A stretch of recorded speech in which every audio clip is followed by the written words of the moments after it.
Yeah, this is interesting because it's been quiet for months and the Clippers had stepped away from any talks and Philadelphia couldn't get the price they wanted. They told James Harden, you owe us a year, come to camp. He blew off media day, finally came to camp, didn't talk to the media.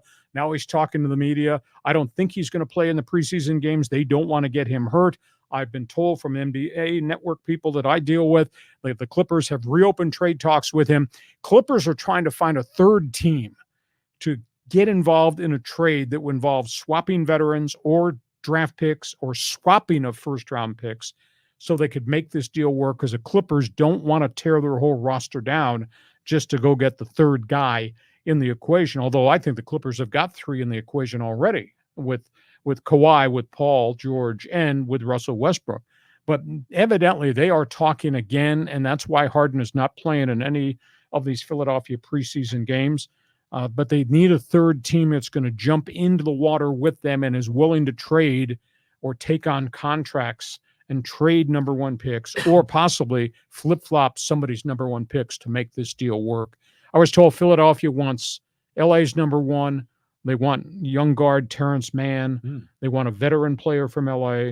They want a number one from a third team in the equation and maybe another player. So that's where we are right now. But I guess the question I'll ask everybody in Fans Forum, you're a Clipper fan, an NBA fan, do you want him on your team? Do you want James Harden, who's talked his way out of Oklahoma City, Houston, Boston, Brooklyn, created all this chaos now in Philadelphia? Do you want James Harden part of your team chemistry? Kawhi Leonard, Paul George, at this point, healthy.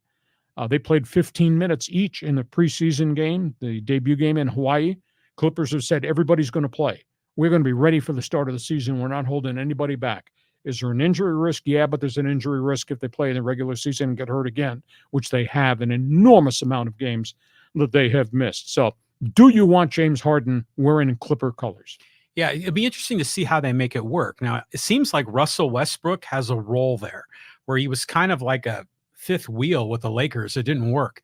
But given that Paul George and Kawhi Leonard have such difficulty with injuries, what's James Harden's track record there? Is he a delicate flower too that's going to break down in the middle of the season? No, he's not a flower. Mm-hmm. He's kind of feisty, and he plays all the time. But the offense has to run through him because he's got the ball in his hands all the time. Statistically, his numbers have dropped a little bit.